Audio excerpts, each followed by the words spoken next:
What's good? It's your boy Trader Realist, and this is part 3, episode 11 and 12. I got my boy Brandon here with me. You know how to bring him in because we always have some good conversations, man. So how you doing, B? What's going on, man? How you doing? I'm doing good, man. How life out in Jersey? Life is life, You sound and depressed. Okay. I'll be lying if I told you it's always good. No, you're right. I think we all going through a little something right now. But I was gonna ask you. We was just talking about a little earlier about you starting to watch the football again, different things like that. Do your son play football at all? My oldest son was playing football, actually, and he just quit about a month ago. Why he quit for? I don't know. So I think that it might be a little too hard for him. He's like a perfectionist almost, and he can't take it when stuff's not going his way, it seems like. Program that he was in, the coaches was like kind of old school. So there's a lot of running. You get a water break. When I say you get a water break, all that type stuff. And I think it's kind of just making him wig out a little bit. He's getting nervous. He been wanting to quit, and I told him like, "Yo, you started it. You gotta finish it. You can't start something and not finish it." We had that whole conversation. So I told him he had to finish it out, and then we had went on vacation, and we missed like a week, I think. We got back. He's kind of asking about it the whole time. Like, yo, dude, we had this conversation already, But if you want to quit, that's on you. You got to be a man. You go tell your coach you quit, and I'm not doing it for you. He was like, no, daddy, I don't want to do it. I don't want to tell the coach. I'm like, all right, then what you trying to get me to bail you out for? If you really want to do it, you go be a man. You man up, you tell the coach. So he didn't do it. And like the following week, he had a scrimmage against Florence. And I went to work. And he's kind of asking about the scrimmage all day. And fucking after work, I'm like, yo, come on, we gotta go. We start driving up there. He still asking me questions. We get to the field. My boy had a fucking panic attack. Shit, man. He in the car crying. He hyperventilating. Talking about he don't know his chest hurt. All this other stuff. So I'm like, all right, man. To me, it was, it's not worth him feeling like that or super anxious over a sport. So I'm like, all right, man, I guess we'll wrap it up then. How did that That's affect kind you? of it. How did it affect me? It's a great question. I don't know, to be transparent. Initially, I'm like, damn, man, my young boy quit. You know what I mean? Like, you know me, so No, that's why I'm like I'm asking like that. Yeah. yeah, I'm kind of like, damn, yo, what's up? Like, what am I doing wrong to make him not want to see stuff through? And I'm kind of questioning myself and my parenting, and what I could do better to kind of, make him specifically for the situation be able to work through stuff. But as some days passed, I kind of thought about it and processed it a little bit, and I'm like, all right, just because he quit doesn't mean he's a quitter officially. You know what I mean? Like first I'm like, yo, man, I ain't raising no quitters. Like, you do something, you gotta do it. That's it. That's all. And now as I process it, it's more like he's still young. He's a kid. He's growing. I think I might have heard James say it on your podcast, and I've been saying it for years. Like, we take our X amount of years of experience and try to drop it on whomever it is we talking to. I've been coaching for like 6 or 7 years now. I'm coming on with 10 years coach. I've been coaching since 2017, so I'm like, what, 8 years in? Mm-hmm. But I take all my years of football experience and I try to put it on the kids. And I do the same thing with my children. I coach for everybody that don't know. I coach at the high school level, and I take all my years of experience from youth through high school to college and post college, just kind of knowing the game and understanding it. And I try to drop it on all the kids, the high school kids. And I do the same thing with my kids. I take all my life experience and all this other stuff that I gained over, my 32 years on the earth. I try to drop it on them. So as I started to process that, I'm like, he might come back, he might not. I really don't care if he plays football or not. It's more of the quitting aspect of it for me. So Because that's what kind of threw me off a little bit. we was talking before. You said you didn't even know whether you wanted him to play football or not. Right. So that's why I'm not like, oh, you got to play football. A part of me wants him to play because I know how good he could be and I know what I could teach him. But the other part of me is like, yeah, nah, because I understand from my experience. I could be scarred from my experience playing football, but you put so much time and effort into it, and we don't reap the ultimate benefit, which would be going to the league. That shit sucks, man. And for me, I was in a bad place, and I didn't know nothing else besides football. All I knew was football. So you go to school, you play football. You go to college, you play football. If you don't have nobody teaching you about life outside of football, that's all you know, and that's all I knew. So I don't want my son to grow up and have that same experience. Like I'm talking, you missing family vacations. You make so many sacrifices to play. Like when you're in high school, your friends be out partying, even college. People be out partying, they be working, people be making money, and you in training camp, you practicing, you in the weight room, you training year round. So I kind of didn't really want, I don't want any of my sons or my kids to have that experience. I do also, I think it builds character, but that's why I'm like, yeah, I don't care. Like, dude, if you do it, you're gonna be all in. If not, it is what it is. So it's interesting you say that because my dad, he was a hooper growing up. He was, I don't know whether he was good. He told me he was good. His friend told me that he was good, so I'm assuming he's good. When I was a kid growing up, my dad put me in basketball, and I felt like I had to do it for him. But I had like anxiety because I was like, "Am I going to be as good as my dad? Like, am I going to impress him?" And I felt like I was playing more so for my dad than for myself. And I think like around seventh grade, no, not eighth, no, it was sixth grade. I think I came to JFK real late for a sign up. So they put me like with the 16 and 17-year olds. And these motherfuckers was beating my shit and they were fucking me up, B. Like they was beating my yo. It was not fun. And then one day I just stopped going and my dad was just like, so like what's going on with basketball? And I kind of lied. I was like, hey, like I made like some type of lie up. And he told me, he was like, I already knew you wasn't into it, but he was like, I wasn't gonna really force you to do something you didn't want to do. And growing up, I never played football because I was like one of those kids that did the opposite of what some people told me to do. Like my parents would be like, "Oh, you're big, you should play football." I'm like, "No, I don't want to do that shit." Not until I met you, and you kind of like pushed me towards that direction. So you're right. Your son might not be your son's not a quitter. He might just haven't found the avenue where he wants to sell at. You know what I'm saying? So he's still young. So Right. when I hear that story, it kind of reminds me of myself where it's just like sometimes when you have a parent who excels at something, you feel like you can never kind of reach that. Some people do. Some people be like, hey, I want to like supersede my parent, and some other people be like, you know what, like this is like too much pressure on me. And I think your son probably know how serious you take it. He just don't want to disappoint you. And I think that's a great point. And I also process that as well. I got a buddy I work with, and I got a bunch of siblings. I have 10 siblings. I have two brothers that's older than me, three sisters who's older than me, and my buddy I work with is the oldest out of like his five siblings, I think. Mm-hmm. And he was talking to me about being the oldest and like the pressures and all the other stuff that comes with being the oldest. And my son is the oldest, so I can connect with him on certain areas from his experiences because my experience is completely different. I had brothers that I was fighting. I was fighting my sisters. I was fighting almost everybody. I was fighting my cousins. So I was an aggressive kid. My son's not aggressive. So that might, kind of tie into the reason why he don't like football. Or right now, anyway, who knows, it might change. But that might tie into it. I was aggressive. I always like hitting. From the day I first started playing football, I always liked the contact aspect, running into people and all that good stuff. And I don't think my son liked it too much. And the program that he's in was very much that because last year he said he had fun playing, and I think it was specifically the program. They're kind of hard nosed and old school, and I think it just wasn't for him right now. But I think him being the oldest plays a part as well. Like he's not used to certain things, and my kids are kind of coddled, right? He was definitely coddled being the oldest, the first kid. I had my expectations of what I wanted from my kid and all this other stuff. So he was definitely kind of baby for the longest out of any of my kids. Mm. What grade are you in now? He's in fourth. Is he in fourth? No, he in fifth grade. Dang, Oh that boy in yeah, fifth grade. he's still a pup. He's still growing. I think when he Yeah, meets he only his 10. I think when he meet his right set of friends, I don't know whether he have a friend group or not now. I don't know.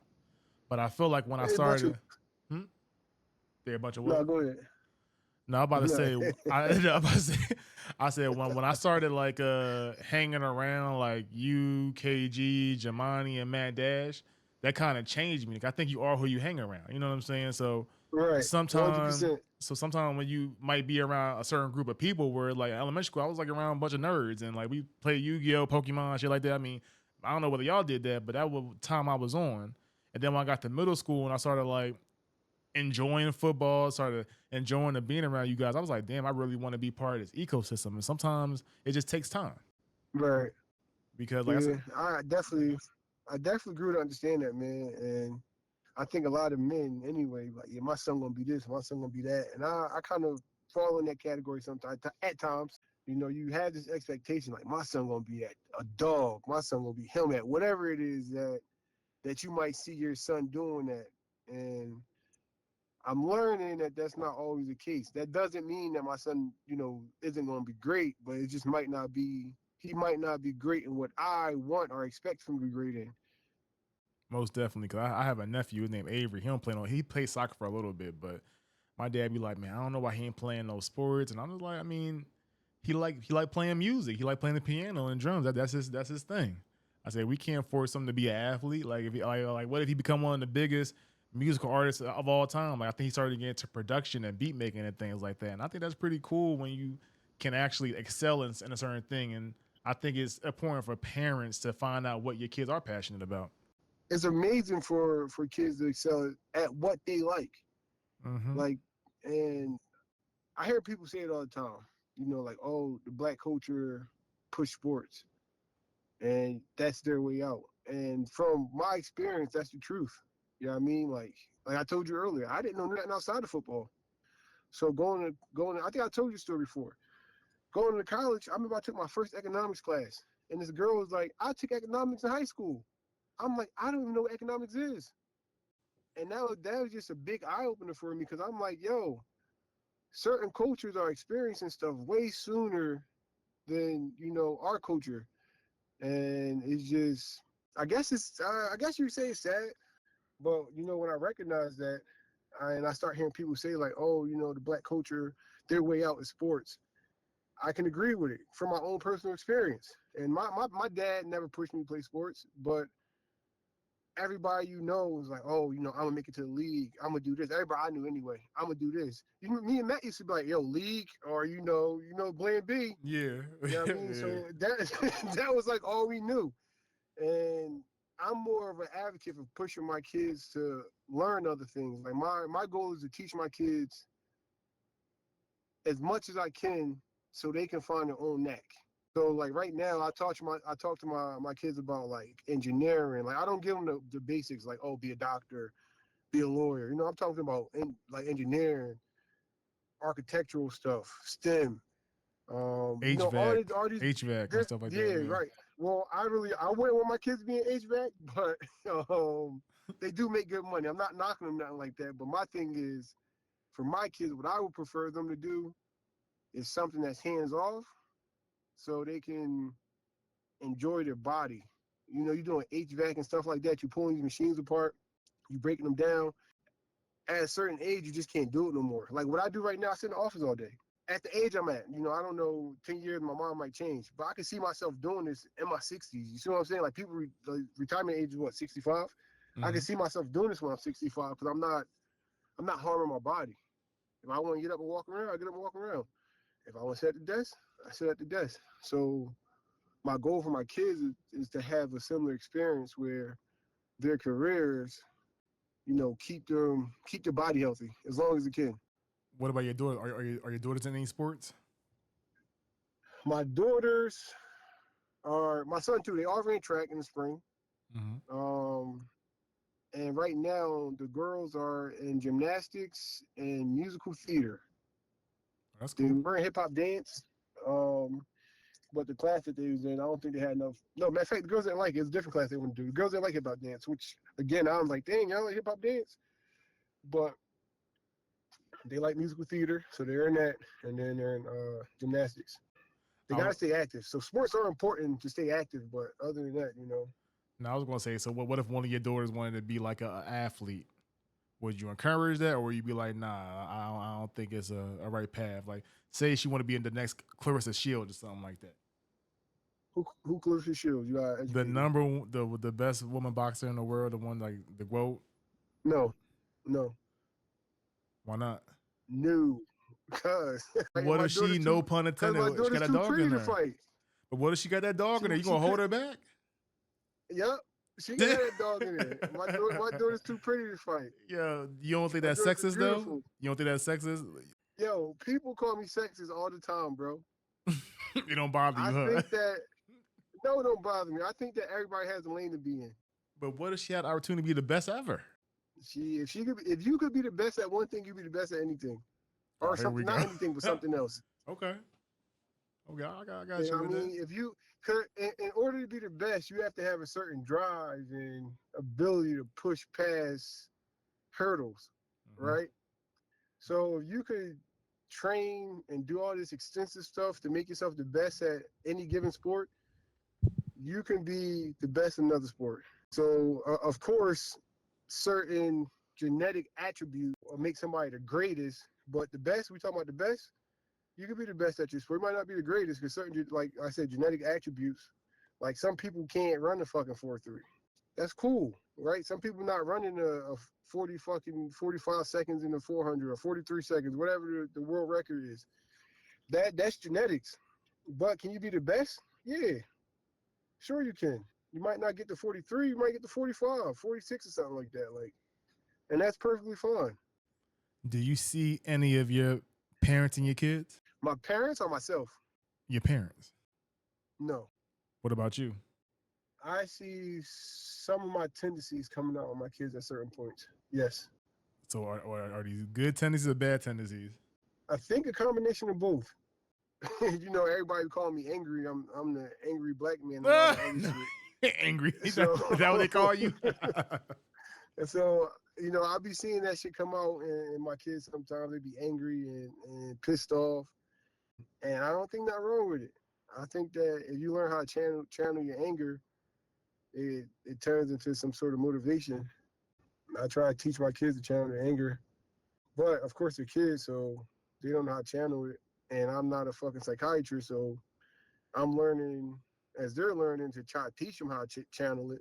For me, I channel mine through football. You know what I mean? I channel my anger through football. And my kids, I don't know, sometimes they just lose it. If you walk in my house, you hear people screaming all the time. You hear me screaming. You hear the kids screaming. I mean, down to the baby who's one. So I definitely see that come out with my kids. I think my daughter, my second oldest, she's very competitive. My son was competitive. I I don't know, man. This parent stuff, you have your ups and downs. Like you start to learn stuff. You think you see something, and you don't see it. So I did see that my son was competitive at a point, and it seemed like it dropped off. I don't know if it come back. Like they say hormones and their ages and all this other stuff, you know, makes a difference in how they act and their personalities. So he's 10 right now. He's in his preteen, so you know he get hit with all them hormones. So I don't really know what to expect. But I did see him be competitive at a certain point. Um, my youngest daughter is kind of, I want to say she's witty, and she'll like talk her way out of something, or she'll try to anyway. Like she'll try to outsmart me. I'm like, Corey, you can't outsmart me. So I think she kind of get that from me a little bit too.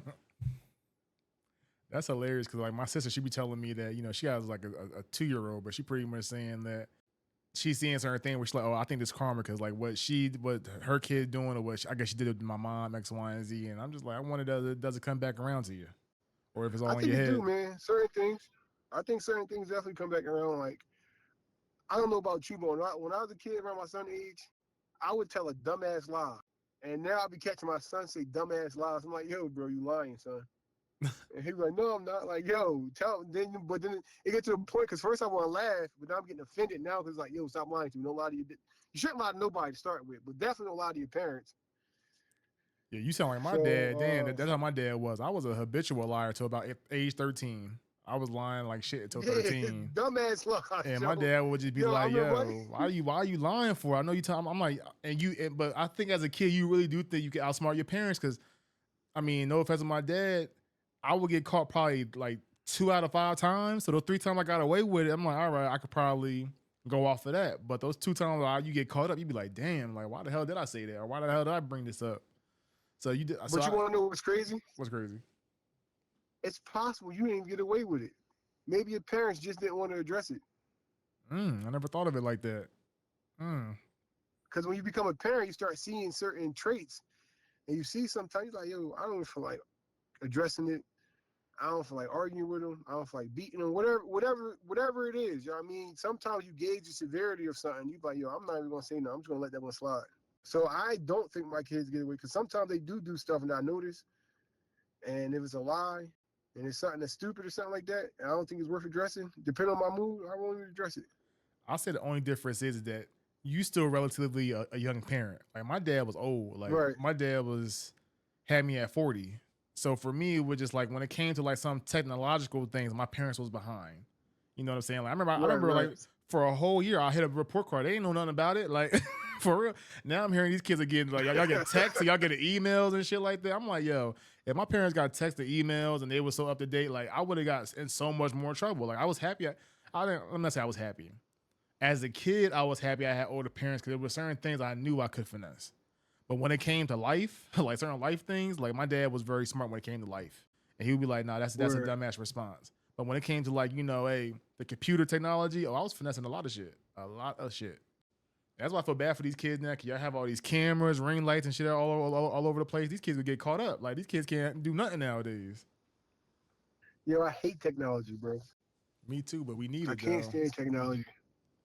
You think we need it? I think we're better off and that, it seems like every generation say the same shit. But, like, our generation was cool, yo. I think our generation was cool. I personally These think so, fucking kids too. now, they're so in tune with electronics, they forget what reality is. And like my kids specifically, the older three, I got five. So my older three are very much like my iPad, my phone. And if I go back in time, I wouldn't give them none of that shit. Like my youngest two, I just told my wife yesterday, maybe. I'm like, yo, they not getting one until they like 10. And she's like, yo, that's OD. Yo, the mom always advocate for the kids, yo. The mom always do that. Yeah, the electronics, bro, I just really don't. I think they take away from a lot. I think they teach the kids the wrong stuff. They have too much access to information. If you're not constantly monitoring it, it's a horrible thing. Like I try not to allow my kids on YouTube. If I hear them, my kids definitely not on social media. I don't plan on letting them on social media neither. So maybe Hold until on, like hold on, hold 16, on. Like 17 now. or some shit. Okay. I'm about to say ever? We said 16, 17. All right, that makes sense. I mean, at a certain point, what I say is not going to matter to them, right? Like we've all been there as kids when our parents would say something. It's like, whatever, I'm gonna do it anyway. So I know eventually my kids get to that point. I'd be naive and stupid to think that they won't. So, but in my head, I'm like 16, 17. I'll be cool with them having social media. Maybe I can't even say cool, but I'll allow them to have social media. Social media is full of shit, man. I go through my phases where I just delete it off my phone for like months at a time. So, do you think you're ready for high school challenges yet right now, B? Or are you No, just you not ready for? absolutely not. That's when Hell they. no. Well, actually, I think middle school when it get real. So, like, I ain't gonna lie, we was bad as hell middle school. We was bad as hell, yo. We were worse. I think I was worse in middle school than high school. High school, I was pretty well behaved out. Middle school, I ain't give a damn. I ain't care at all. Yo, Memorial, I love think it. in some aspects, our generation was worse than the ones that's under us. Like I was talking to my little brother one time, and this is when he's in high school. He's in high school during COVID, and I'm like, yo, y'all just sitting on the computer all day? And he's like, yeah. I'm like, yo, if we had fucking COVID while we was in high school, we would have been wilding. Bro, Who like, got the free? Who got this? Who got that? Yo, we would have been wilding. yo, for real. I think we was like the My little last brother, generation to actually have some type of freedom. yeah, for sure. I don't know if it's freedom. I just think we had a level of curiosity to fucking be outside. Like these kids now, and then again, electronics, right? Like if we wanted to talk, we had to go hang out at the courts or something like that. Go do something. Like we had to go to each other's houses. These kids now can fucking log onto the game and do endless things through the game and still talk to their friends. We didn't have that. So we had to go outside and do stuff outside. We had to have like social interactions and that connection with other humans in person. The kids now can just do everything from home. They'll sit in a room and they'll just play on the games all day and talk to their friends, which is crazy. I force my kids outside, yo. So is our generation to blame for that? Cause we the ones raising them. Yeah, 100%. Mm. 100%. It's one of the things though. It's like an unknown. Like where technology went, we didn't really have no understanding of what to expect and how it would impact kids. Like you asked one of our parents, like, "What's screen time?" They're like, "What the fuck is screen time?" Because they ain't have to worry about us sitting in front of the TV all day. Now we gotta be concerned about kids sitting in front of the TV all day and not getting enough sunlight or being outside enough and doing shit that kids are supposed to do. So I try to limit my kids on their phone to a couple hours, like an hour or two on a day. The doctor said they're supposed to be on the phone for an hour. They're supposed to have an hour screen time. Period. That includes TVs, phones, all this other shit. I'm more like strict. I'm strict on the phones than TV. I really don't care they watch TV. It's just the phones for me. The phones be frying me. Me and my dad was having a discussion. I was like, man, I said I think people from your generation was more healthier mentally and physically than we are now. He was like, but y'all living longer now. And I was like, are we living longer? Like, I feel like if anything, we being, I don't know what the word I'm looking for. But I said, I feel like with y'all dad, like y'all had to go outside. Y'all had to like actually like we was outside. They was really outside for having fun. They were really being Word up. social. You know what I'm saying? I think we were the last social generation. But like, I'm like, Dad, I said, my dad told me he never, my dad said they couldn't afford fast food. He was like, we got pizza like once every 5 years. He said we went out to the movies like once a year. That was like a luxury. He was like, people couldn't afford it. He's Right. like, we had to eat meals, we had to be together, we had to fellowship X, Y, and Z. Where I think, like you said, this whole social experiment where I think especially media is trying to divide all of us. I see it with adults. Like they put the whole Remy and Pat, like you put some celebrity up there, you get so many different views, get so many division, and it's just like, yo, this is not what what should we be talking about. I go online every day and be like, yo, what the hell are these people talking about? Like these celebrities don't care about y'all. Half y'all, nobody care about what Nope. y'all saying. It's just like y'all need to stay in your own family and circle and keep it to yourselves. But I don't know. I think it's interesting Yo, because do you think? I don't know the statistic on this. That's what I'm gonna ask. Do you think that social media? Do you think divorce rates are higher now than what they were? I don't know, 30 years ago. motherfuckers wasn't married back then, Brandon. They was shacking up. Like, I don't know. Everybody that I know in my family that was together that I thought was married wasn't married. These Oh mothers was shit! just shacking up.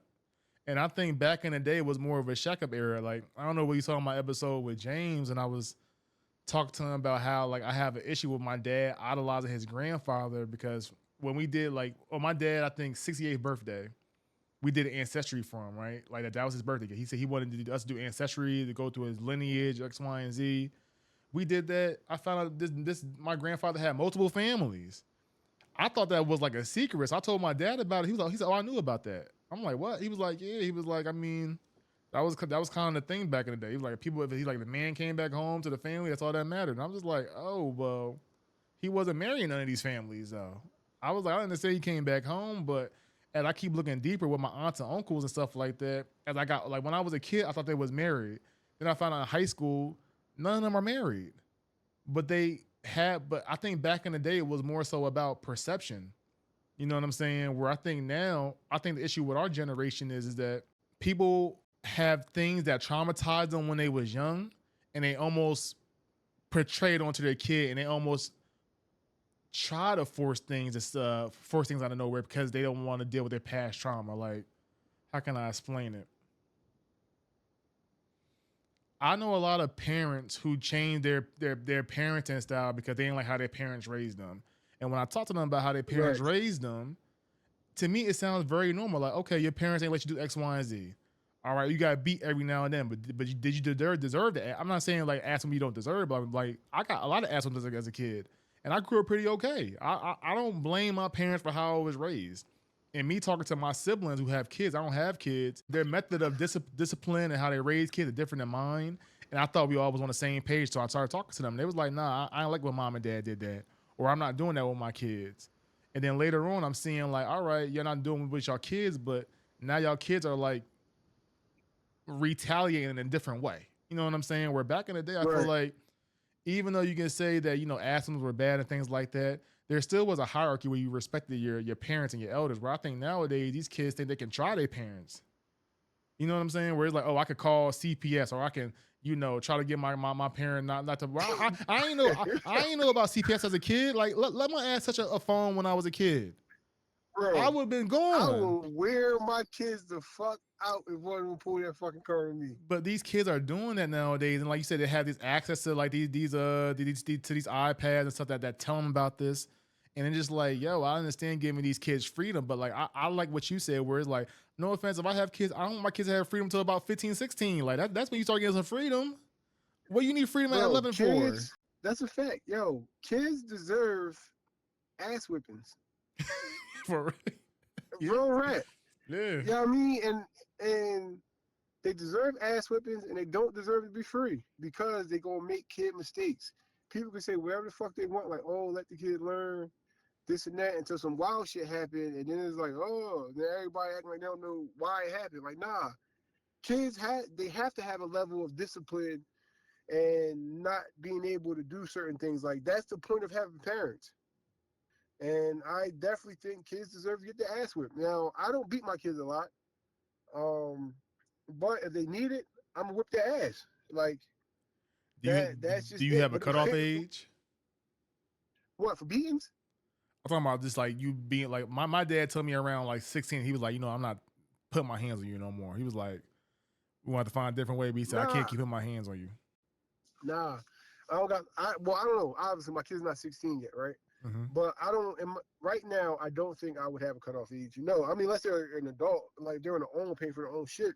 But in my head right now, as long as you're under my roof and under my care, you abide by my rules. And if you violate them, it's a problem. And whatever that consequence is, it is. Do you talk to your wife about that? Like, is she okay with it? Does she support that, or are y'all kind of different on that? Nah, we be on the same page. Like I said, though, I don't beat my kids a lot. I normally beat my kids when some like the shit gotta kind of build up and kind of flow over. Mm-hmm. Like what I realized when I started having kids, yo, I remember when Brandon, he's my oldest, when Kelsey was pregnant with Brandon, I'm like, yo, I thought it was funny. Like, I'm gonna beat his ass when he fuck up. I'm gonna beat his ass, right? And I'm like laughing about it. I'm all immature. I'm like 20. I was 20 because he's born. I was 21. So when she was pregnant, I was 20. Just turned 21. I'm like, yo, beat his ass. Mad immature. Don't really know how to be a parent. And I'm like laughing about it because I used to get my ass beat as a kid, right? Mm-hmm. But once I had a kid, and I did beat Brandon. Let me not say I didn't beat him. I used to pop Brandon when he was young, like I'm talking 6, 7 months. I would pop him, not knowing how to parent. And as I matured as a parent, I'm like, yo, to beat your kids, you got to be angry. And I started like reflecting on how many ass whippings I used to get. And I was like, yo, my mom was mad as shit. Because when you beat your kids, you got to be in like an angry state to like beat. It's only been like once or twice where I hit one of my kids because of the principle of what they did. But any other time I hit them, I was mad at what they did. So I beat them based off me being angry of their actions. You know what I mean? And that's why I don't beat my kids a lot. Because sometimes I recognize, I'm like, yo, I only want to beat them because I'm mad. So I'm not going to beat them because it's like, that's abuse. You know what I mean? How have you learned to do other ways? Like, what other ways, what do you do now? I warn them. Like I beat Carter like 2 days ago. This first time I beat her with a belt. Any other time I be like a pop, pluck or something like that. Mm-hmm. But they're getting older now. And she was in the house wilding. She kept going. I'm like, Carter, stop. She kept going. Yo, Kelsey, I'm gonna beat Carter ass. She kept going. Like an hour passed. She like just doing different things and shit. Mm-hmm. And then it got to the point, it's like, Carter, you know what? I'm gonna beat your ass. And now I'm mad. At this point, I'm mad. Before I gave her all these warnings before. You see what I'm saying? Yeah. At this point, it's like, yo, you're completely disregarding what I'm saying, what I'm suggesting for you to do, and you want to do this and this and this. All right, now you get your ass beat. And I beat her ass with a belt. And then she went in her room, she laid down, told her to get in the shower.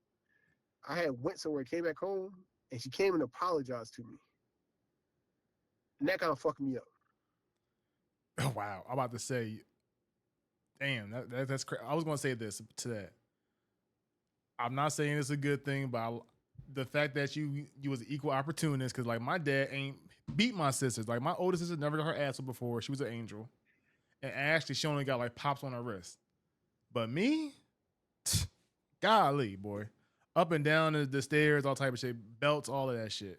So, but for me, but my dad told me he couldn't hit his daughter. He was like, that's something my wife had to do. He was like, I told my wife, like, I get it. yo, you have to deal with the daughters. I deal with the boys. Like, I can't do this with the girls. I think he did discipline actually one time. He said he just couldn't take it. So what you saying is Cause that like shit ringing hurt your bells. heart, bro. Mm-hmm. That shit hurt you. When you got hit, you like, I definitely give my daughters more chances than my son. Like Brandon, I probably got with Brandon at like the second time. I gave Carter mad chances before I actually beat her. See what I'm saying? Yeah. Brandon, it is like, nah, nigga, what you what? But he knows that though. That's why Carter tried it. You see what I'm saying? Yeah. Brandon knows like, yo, if I keep violating, Daddy's gonna wild out.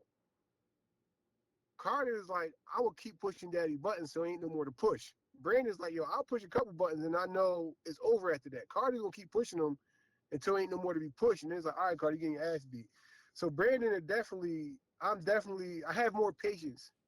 Or I ain't gonna say more patience. I'm less inclined to hit my daughters than I am to hit my son. My other two sons are younger, so they don't get a lot of beatings like that. Like Braden is 3, and he's probably gonna start getting popped soon because he be wilding. But Brandon's the oldest, so you know he gets like the brunt of it. He knows.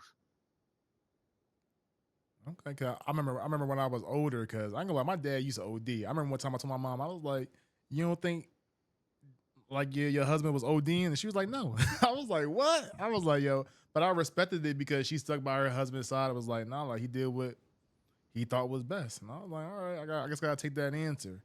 But for me, it's just like when I see these adults who kind of complain about ass whoopings, they be like doctors, superintendents, like high people where it's just like, yo, like that ass whooping took you to the top. They Joe Jackson your ass. You went to the top, and I know it hurt your feelings, but sometimes I think this is what I personally believe.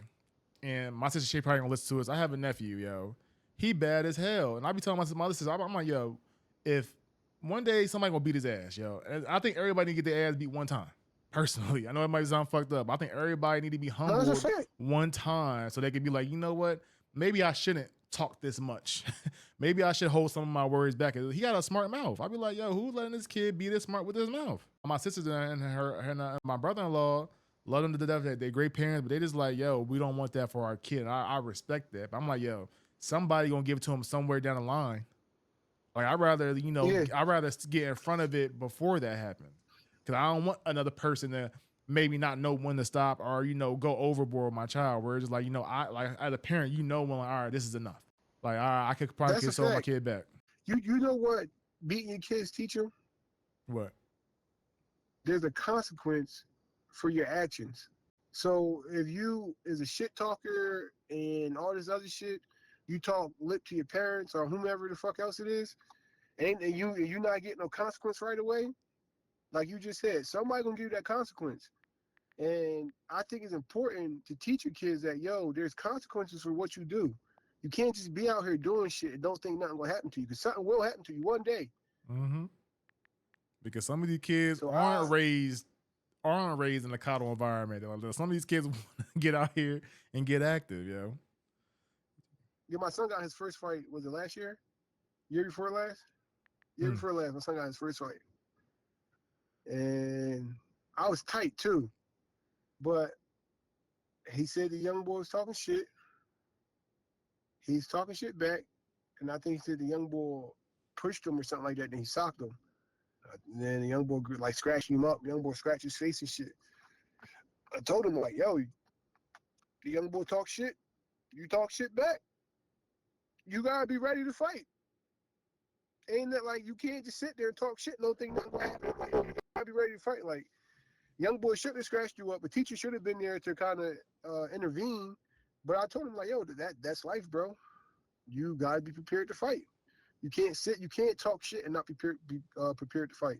Anytime I say something, even as an adult now, and that's why I don't get involved with a lot of shit. Like I'm not gonna say something that's out of my character to somebody, because I know at the end of the day, if I say something crazy, I gotta be ready to fight. So if I do say something crazy to somebody, they better know that I'm ready to fight.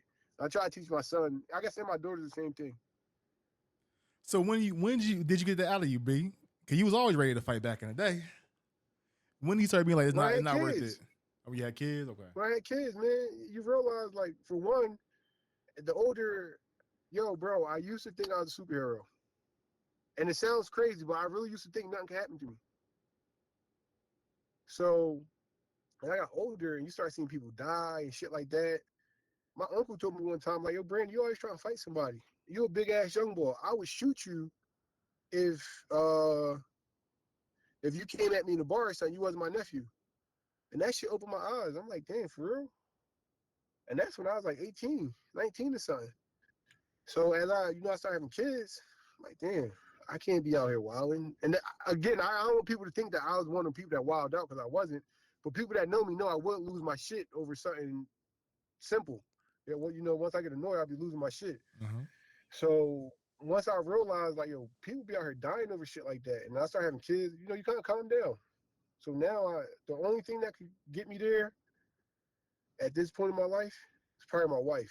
Or if I feel like somebody's like disrespecting my family, threatening or disrespecting my family. That's the only thing that can get me there now. But before when I was a kid, or younger anyway, I just fucking blew up for anything. Something got on my nerves, I'm losing it. Like, get the fuck out of here. Mm. So I know your dad recently passed away. Rest in peace to him, man. I do. I remember you called me. I didn't really know what to even say when you called me that day. But is I there? know, man, my fault. I didn't mean to corner you, bro. But I know you experienced it too. And so I just had questions. That's why I called you. I didn't want to corner you or nothing. No, Make you no, no. I'm about to uncomfortable. say it was so. No, it's not. It's not. It's so ironic. It's like that whole week, I got like 3 different calls from 3 different friends about the same thing, bro. And for me, it was just like sometimes it's like, damn, I kind of felt bad 'cause I didn't really have an answer for you. Like the answer I gave you, you was just like, damn, and I was like, damn, did I say the right thing? I don't know, but I don't want to get to that. But what I was trying to say is there any lessons he taught you that you are putting towards your kids now? Anything that he said that might happen that's probably coming up to you now that you be like, damn, like my dad was right about that. Yo, my dad was not a man that would teach you lessons. My dad was more of a dude that'd be like, you go figure it out, and whatever happens, you learn from it. Mm. So my dad never set me down and like schooled me, like, yo, this is what you need to do for this situation, or this and this and this. My dad would be like, all right, if I'm like, yo, if I'm like, yo, daddy, I bet you I could, make it home before you going 120 miles an hour, he wouldn't stop me. He'd be like, all right, I bet I still beat you. And he'll let me have that experience of my own to see what it was like. And that was like a legit thing. Like one time we was coming from Philly, I think. And I'm like, yo, daddy, I'm gonna beat you home. He's like, all right. I'm balling down 130, jumping in and out of lanes. I'm probably doing like 95 and 130, bro. Over there by the I get over there by the center Memphis and shit. I'm jumping in and out of lanes, left lane, right lane, middle lane. He stayed in the fast lane the whole way and still beat me. So my dad taught us lessons by doing shit like that. Like he'll say something, yo, don't do that. It wouldn't be, yo, you better not do that. It's just like he'll suggest it. He wouldn't tell you not to do it. He'll just suggest, like, nah, daddy, I got it. And then exactly what he told you not to do would happen. Another example, he's coming from Georgia. I'm in Virginia. My dad's like, yo, you better slow down. Again, dumb young boy. I'm doing like a buck. In Virginia, my dad's like, yo, you better slow down. Nah, I'm cool. I got it.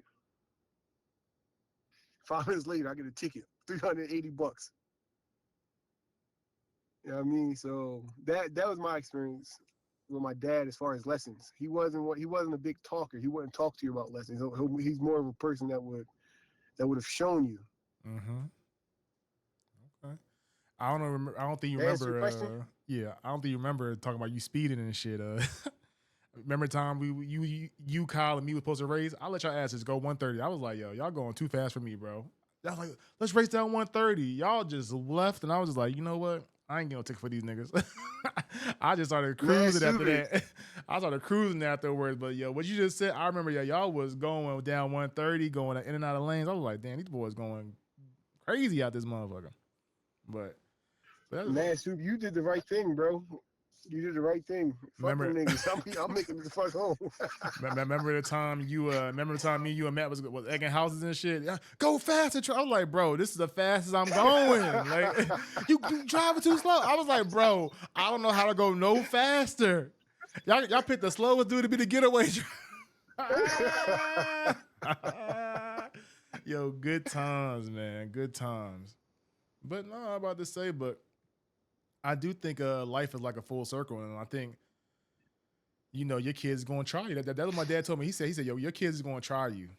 Your kids will try you, and it's your job just to make sure you just be like I don't know, I want to say like a reassurance, but like make sure you catch them when they fall. You know what I'm saying? Like my dad, he wasn't a teacher either, and I don't really think he was even a doer too much, but he was a person that if I did have questions, he would answer me honestly, and sometimes it would be answered that I wasn't ready for.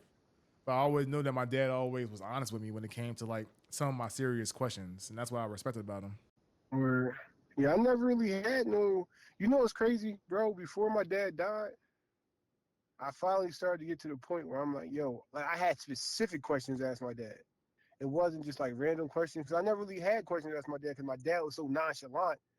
He'll just be like, yeah, all right, yeah, go figure it out. All right, it's cool. Like that, those would be his responses and shit. Like, all right, it's cool. Don't worry about it. But a couple of weeks or whatever before he passed, I start having legitimate questions about like fatherhood, about being a husband, all that type shit. Mm-hmm. And unfortunately for me, I never got to ask him.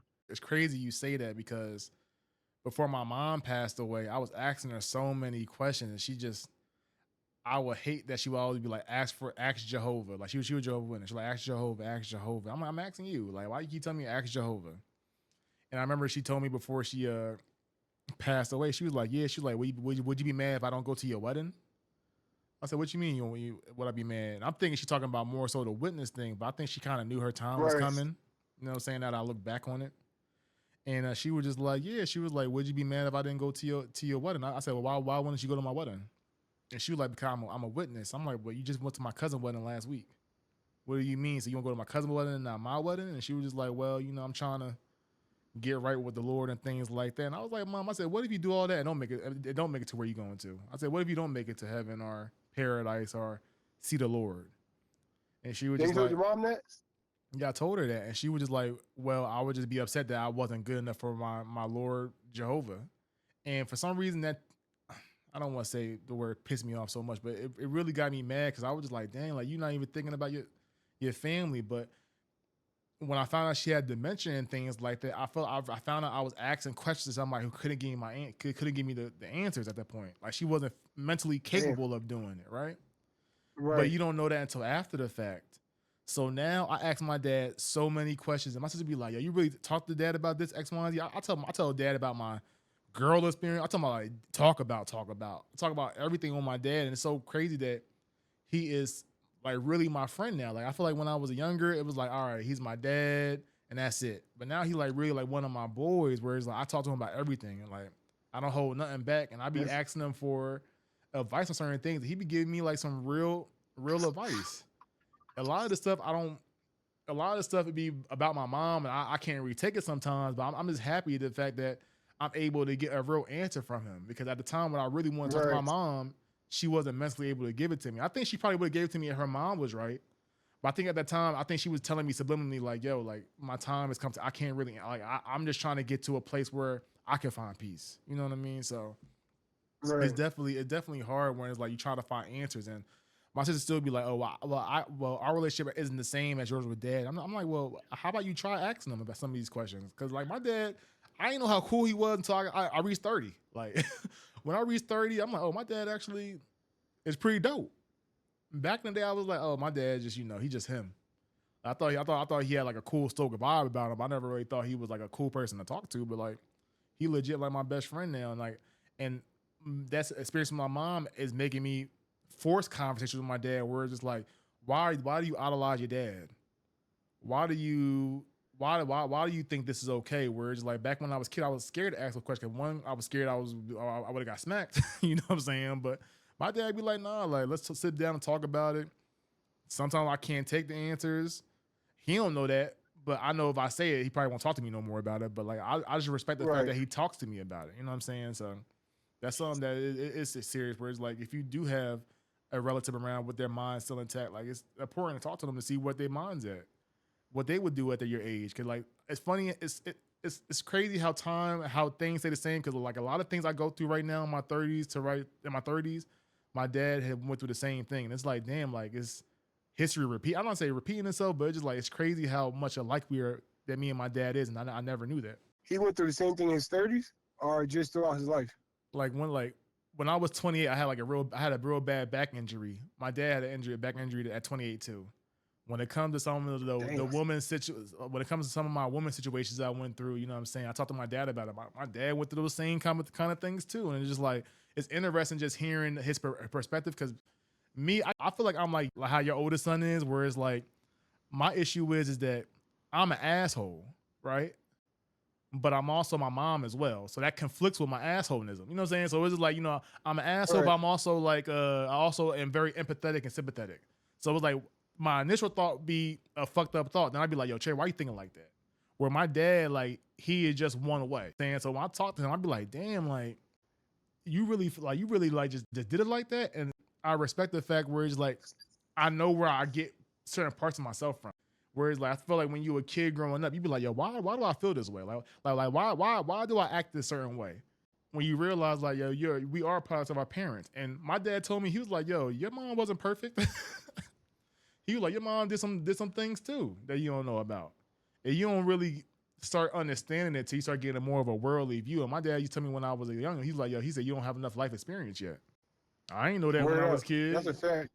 You think you in high school doing all this stuff. You think you having a time where it's just like you haven't really experienced the world yet. And now that I'm talking to my dad, there's certain things that I still don't agree that he did, but I understand it as a man. Where it's just like, all right, I can understand where you're coming from. You know what I'm saying? I think that's the biggest thing when it comes to kids. You just want to understand your parents. And I don't know if there's a way to help your kids understand you, yo. Because, again, they're kids. So that they have a limited knowledge of the world and how they see it. So some things they just won't understand until they get older. So they have certain experiences. So you could talk to your kids until you blue in the face. They really might not understand what you're saying or the reasoning behind something because they just can't process it. And hopefully me and anybody else that got kids, they're around their kids long enough to have those conversations and talk to them about stuff that when they're at the appropriate age to understand it. No, most deaf. I was about to say one last topic. B. Why people keep hating on Jalen Hurts for, man? You think he's a top 10 quarterback? Do I think Jalen Hurts is a top 10 quarterback? Of course I do. Why wouldn't I? I'm asking you. You're a coach. A lot of people saying that real sports people know that, hey, he's a good quarterback, but he's not one of the ones. So I just want to know, what is your assessment of Jalen Hurts? I think he's a great quarterback. I think he knows how to win. Where would you rank you him? classify somebody out of top 10? He might be hovering as a true quarterback. As a true quarterback, mm-hmm. If we talking true quarterback, no, he's not a true quarterback, right? He's not what's the boy name? Joe Burrow. Mm-hmm. But in the NFL right now, he's 100% a top 10 quarterback.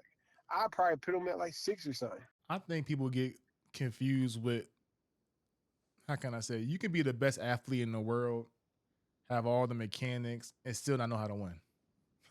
I think winning is a special skill that only a select people know how to do. Like literally, they was having a bad game today, and somehow they pulled it off at the end. And he can continue to do this. He's a calm person. He can stay calm under pressure. That's what it seems like. I don't know the guy personally, but it seems like he's a calm person, and he can control the game. That's what quarterbacks are for. And he wins, and he wins at a high level too. Like people are like, oh, the tush push. Oh, he has Saquon Barkley. He has his bomb squad. Okay, what about Joe Burrow? Exactly. What about my boy Lamar Jackson? Like, what about all? You could sit here and keep running down a list of quarterbacks that has a great team, and none of them got to the promised land. You know what I mean? My boy Jalen Hurts, and Or when they he get got there, there, but they he's a winner. or when they get there, they lose. They get to these Yeah, like playoffs and I they don't. lose. Yo, it's been since we was kids. People's gonna find a way to hate on Philly regardless. Cause you remember when we was kids, first is y'all ain't got no Super Bowls. Y'all Mm-hmm. ain't got this. How many Super Bowl James that? Tell James I said that. Yeah. James, name one. Yeah. Still nation. Nah. Now we got Super Bowl. Now Jalen Hurts suck. You see what I'm saying? Mm-hmm. It's People always find a something. way to say something bad about the Eagles. I do think that Jalen Hurts is a good quarterback. He's not a Patrick Mahomes. You know what I mean? He's not a gunslinger, but he's a good quarterback that win games. I don't know how you can say that he's not. I don't know how anybody can say that he's not. And So especially if like you, when Cam Newton got on there, that's what I was going to say. I said, especially if you an athlete. That's my issue with Cam. Like Cam Newton, you an athlete, you know. Let me ask you a question then. If you had to pick a team, who you pick out of Cam Newton and Jalen Hurts? take And Cam in Newton. prime. Take Cam Newton. Oh, for real? Why? Just because of his Bro, my I've been body size and. yo, no, Cam Newton, he was a more explosive quarterback. Hmm. I'm talking from his legs and everything. Like he's a more explosive quarterback. What's more important though, being the physical or the mental in the game? The mental for quarterback, for anybody. Matter of fact, scratch that for not even the quarterback, for anybody. Mental is the most important part. So you think Cam has a better mental than Jalen Hurts? No, because I think Jalen Hurts is calm and he's able to continue to be who he is no matter the circumstance in the game. Um, the reason I would take Cam Newton is because I'm an unorthodox type of person. Like I always go against what everybody else would do. So, and I always go for athletes. Like Cam's a better athlete. He's more athletic than Jalen Hurts. Do you think we talking about prime Cam now? If you put him in Mm-hmm. on all those years that the Eagles won championships, you think he will still be able to take it to a championship? Yeah, he took the Panthers. Why wouldn't he be able to take Not the taking, Eagles? my bad. Win a championship. Prime Cam on the Eagles roster, on the current Eagles roster, will he be able to win a championship? No. Cam Newton prime version of himself on the teams that on the years that the Eagles did win. I'm saying like the years that we did win. If you take Jalen Hurts out and put Cam Newton in there, do you think it will still be a Super Bowl season? Yeah, Okay. yeah. Okay. You talking about the years that we won the Super Bowl? So you talking about 2017 the Yeah. last year? So you think Cam will be able to Yeah. beat Patrick Mahomes when they go head up to each other? You think he can outdo Patrick Mahomes in those moments? I hate when people do this, bro. I hate when people say, I'm can just Cam or asking. can a quarterback? No, hear me out, though. I hate when people say, can a quarterback beat another quarterback? The quarterbacks aren't playing each other. That's true. That's true. But I think it's more so the mental aspect of it all, where it's just like you're going up against somebody where it's like, even though y'all not kept going head up against each other, y'all are competing against each other when it comes to results. Patrick Mahomes give you Yeah. results. So when you know somebody's Cam going to gave go out results. there, Cam Prime gave results. Can't nobody take nothing away from Cam in his prime. even though he ain't falling the ball when he needed to. Yeah. That's the only thing that anybody can say about Cam in his prime. Other than that, the whole Superman ripping his chest open and all that, like, come on, man, it's Cam Newton. Yo, I was a big fan of Cam. Now, maybe my opinion is a little bit biased too, because I was a huge fan of Cam until recently. It seemed to me anyway. It seemed like he started clout chasing and all that, and I don't know. It just seemed like once people get too involved in the media, I don't know, because I don't know these people, so I don't know if it's like I get to see more of the personality or if it just seemed fake to me. Whatever it is, I normally start to fall back off of how much I like the person. But Cam was a great quarterback. I think Cam would do the same thing under that roster. Like the 2017 Eagles roster was stacked too. Mm-hmm. They won with Nick Foles. Like you can't tell me Cam Newton wouldn't have won. They won with Nick Foles. But Come on, bro. I'm Like is Nick Foles a if better you want to quarterback than talk Cam Newton? if you want to talk about if I had a stat sheet in front of me who I would pick between Nick Foles and Cam Newton, yeah, but what Nick Foles did at that day, he was otherworldly that day. I feel like there's certain days where you just have somebody's number. Whether it's timing, whether you step up. Okay, Nick Foles wasn't even playing most of the season. He stepped up out of nowhere and started balling out. Can Cam Newton not get any reps all season and come out of nowhere and win a Super Bowl? I don't know. I just don't know. Because my thing is, that's the case. Why is Lamar Jackson not winning nothing right now?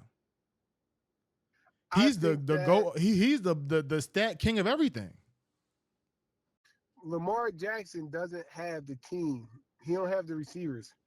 He got Derrick Henry, but the receivers, like he don't have a AJ Brown and Devontae Smith.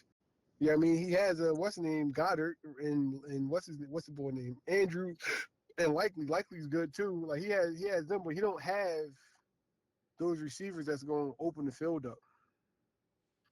So AJ Brown, like the Raven, in my opinion anyway, the Ravens receivers, it'd be like, all right, yeah, we don't need to game plan for the Ravens receivers.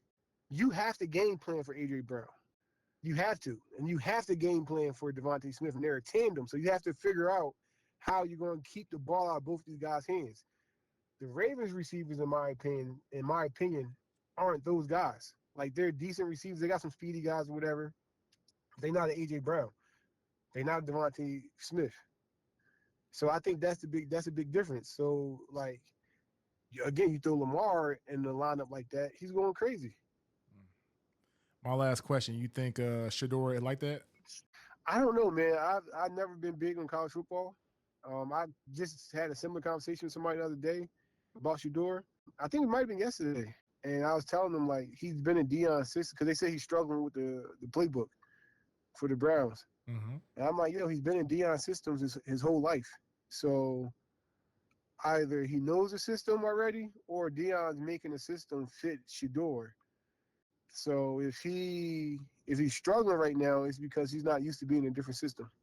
No, I agree with you. I just want to, like I said, I'm still waiting to see till he get a chance to see whether he good or not, because I want to see him go against these real dogs. I was watching Steve Smith the other day talk about Travis Hunter and about his production on as a receiver and things like that. And he was just like, Travis Hunter was a big fish in a small pond.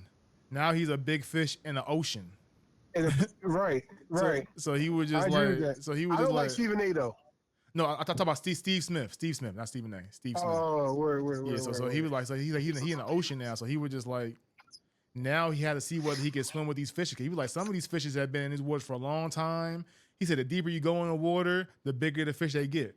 The bigger they get, that's a fact. So how he was breaking it down, I was like, I love when they got somebody who know what they talking about, who did it. He broke it down so good, man. He broke it down so good. So he was like, I'm not saying that Travis Hunter ain't gonna be a good receiver, but he has to still sharpen his skills. He was like, he said, I don't know what they do in college. He was like, I'm assuming they go practice and maybe train a little bit afterward, but he said you still gotta go to school. You still gotta do film and all that stuff. He said, in the league, he said you literally have guys who are training all day, watching film That's all you gotta do. all day. And he was like, it's a different type of dedication when you get to this league. They said Tom Brady watch film all day. They said, you think you watch film for 2 hours? He watching it for 8. Figuring out how he can break you down, your weaknesses. And he was like, he said, if you don't have that sight when you get to the league, he said, it's going to be a rough ride for you. I definitely agree with that. Now I never made it to the league, so I don't know what those guys experience, especially somebody of like a Steve Smith caliber, or even Cam Newton, right? Like I definitely got a thing. Like I remember this might have been like 2015 or something, and some girl asked Cam Newton a question, and he's like, "You won't even understand what I'm gonna say because you never played football. You're a woman." And everybody's like, "Oh, Cam Newton's terrible. He's sexist. He's this." I'm like, "No, he's right. She's never played football, so how can she understand what he's saying? She can't." And I think it's the same thing for me or anybody else that chimed in on professional anything. Like if you can't sit here and tell somebody about something who's done it, especially at a high level, and make the assumption that your opinion can outweigh theirs because they played it, they done it at a high level, they've been good, and people just make up their own fucking opinions. And I don't think it like somebody called Stephen A out before too, like, yo, you never played sports. No, You was a JV player at best. He said you had 2 points all season. Or was that no? That was what's his name? Yeah, that was I forgot his name. The white dude. Skip Bayless. They called him out too. Like, yo, I think it was Richard Sherman. He said, "Yo, I'm better than you in my sleep." He said something like that. Like, "Yo, you can't even touch me." And I think that stuff is so true. Like, you can't sit here and talk to me about something that you don't understand. Like, I give you a personal experience, bro. So when Braden, my 3-year-old, when he was born, I stopped coaching football. So I haven't coached football in 3 years. I kept coaching wrestling. I just got back into coaching football this year. The coach tell me that he want me to coach linebackers, right? Mm-hmm. And running backs. I'm like, hold up. You want me to coach running backs, bro? He's like, yeah. I'm like, yo, I don't know this coach. This is my first time meeting him. I'm like, yo, to be transparent, I've never played running back. And I've never coached it. He's like, that's cool. I just need somebody to come here for support and da. And I bring that up to say, like, I can't sit here on my first year coaching running backs and try to act like I can coach these guys. I have to go do research and study and use my knowledge of football to help them be better at running back. I can't sit here and be like, oh, this and that, because it's little small stuff when you play positions that you understand. Like, you'll understand something from that position standpoint that nobody else understands because they never played that position. So when these guys go on TV and they start talking about sports, period, and they never played, that's crazy to me. Like, yo, you never even played, bro. You can't sit here and talk to me about how it feels when it's fucking 102 degrees outside and I ain't been off the field in fucking 15 minutes. I'm exhausted and I still gotta make a play. Like, you like, them guys can't comprehend or understand how people feel. They can't process the mental that goes behind it. Like, there's a lot that goes into that shit. They don't know what it feels like to be in training camp and you fucking there all day and you don't get to fucking leave and you doing 2-a-days and all this other shit and there's 100 some odd degrees outside. You going out there with you go in the locker room, you take your pads off, them joints is drenched in sweat. You might get in the shower, you might not. You go back, put the pads on, them joints still wet. Like, people don't understand that type of stuff. They don't understand the mental that goes into that to continue to be great at whatever it is that you're doing. So I don't like when the dudes start talking, man. I really don't. I agree with you, bro. But we gonna end it right there, B, man. I appreciate you. Any last words? Nah, man. I was gonna try to get some inspirational words, but they ain't come to me quick enough, bro. I ain't got nothing that's inspirational. No, but I think what you Listen said. out for my boy Trey. He give good content, great content. I tap in every time. I appreciate you, bro. And sometimes, like I said, I think this whole conversation we had was very enlightening. I got a lot from it, so I appreciate you coming on. It's your boy Trey the Realist. Remember to love yours. Peace. Thank you for watching the video. If you like what you saw, please subscribe, like, comment, and share. We have similar videos above.